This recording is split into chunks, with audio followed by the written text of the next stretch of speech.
અમેરિકામાં વસતા આપણા લાખો વરિષ્ઠ નાગરિકો અને ખાસ કરીને વડીલોના પરિવારો માટે એક અત્યંત મહત્વપૂર્ણ અને ચિંતાજનક સમાચાર સામે આવ્યા છે, જે તમારી સ્વાસ્થ્ય સુરક્ષા અને માસિક બજેટ સાથે સીધી રીતે જોડાયેલા છે. આ સમાચાર અત્યારે આખું અઠવાડિયું હેલ્થ કેર ફોર્મ્સ પર ભારે ચર્ચામાં રહ્યા છે, કારણ કે અમેરિકાની રાજધાની વોશિંગ્ટનમાં મેડિકેર એડવાન્ટેજ પ્લાન્સને લઈને એક બહુ જ મોટી અને વ્યાપક હિલચાલ શરૂ થઈ ગઈ છે. આ હિલચાલ સામાન્ય નથી, કારણ કે તે સીધી રીતે વર્ષ 2027ના હેલ્થ કેર અને મેડિકેર કવરેજના બજેટ પ્લાનિંગ અંગેની છે. અમેરિકામાં વસતા આપણા હજારો ગુજરાતી પરિવારોના વડીલો પણ મેડિકેર સેવાઓ પર મોટા પાયે નિર્ભર હોય છે, અને જ્યારે પણ સરકાર દ્વારા બજેટમાં કોઈ ફેરફાર કે નવી નીતિઓ લાવવાની તૈયારી થતી હોય ત્યારે તેની સીધી અસર વડીલોના ખિસ્સા અને તેમના મેડિકલ ખર્ચ પર પડતી હોય છે. આ સપ્તાહના અંતે તમામ મોટા હેલ્થ કેર ફોર્મ્સ અને તબીબી સમુદાયોમાં બસ આ જ વાતની ગંભીર ચર્ચા ચાલી રહી છે કે પ્રશાસન આગામી વર્ષ 2027 માટે મેડિકેર એડવાન્ટેજ પ્લાન્સના માળખામાં કેવા ફેરફારો કરવા જઈ રહ્યું છે.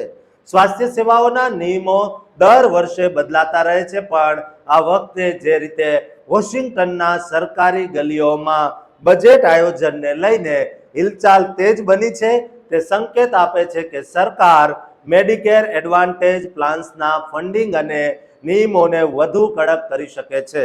જો આવું થશે તો વડીલોને મળતા વિવિધ હેલ્થ બેનિફિટ્સ જેમ કે ડોક્ટરોની મુલાકાત, દવાઓનો ખર્ચ અને હોસ્પિટલના પ્રીમિયમમાં મોટો વધારો જોવા મળી શકે છે, જે મધ્યમ વર્ગના પરિવારો માટે બહુ જ મુશ્કેલ સ્થિતિ ઊભી કરી શકે છે.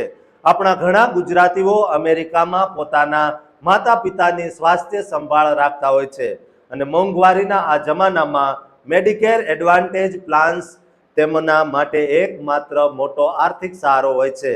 હેલ્થકેર નિષ્ણાતોનું માનવું છે કે વર્ષ 2027ના આ આયોજનમાં કવરેજની મર્યાદા અને નિયમોમાં ફેરફાર થવાથી વડીલોના માસિક તબીબી ખર્ચ પર બહુ મોટો સીધો બોજ આવી શકે છે. અત્યારે આ આખી યોજના માત્ર પ્રસ્તાવ અને આંતરિક ચર્ચાઓના દોરમાંથી પસાર થઈ રહી છે, પરંતુ આ સપ્તાહના અંતે જે રીતે આ મુદ્દો ચર્ચાના ચકડોળે ચડ્યો છે, તે સ્પષ્ટ કરે છે કે આવનારા દિવસોમાં આના બહુ દૂરોગામી પરિણામો આવશે. વોશિંગ્ટનની આ રાજકીય અને વહીવટી હિલચાલ પર દરેક વરિષ્ઠ નાગરિક બહુ જ બારીકાઈથી નજર રાખીને બેઠો છે, કારણ કે આ તેમના સ્વાસ્થ્ય અને જીવવાની સુવિધાનો સવાલ છે. જો બજેટમાં કાપ મૂકવામાં આવશે તો કઈ સેવાઓ મોંઘી થશે અને કઈ મફત સુવિધાઓ બંધ થઈ જશે, તે એક બહુ મોટું રહસ્ય છે, જે આવનારા સમયમાં જ જાહેર થશે.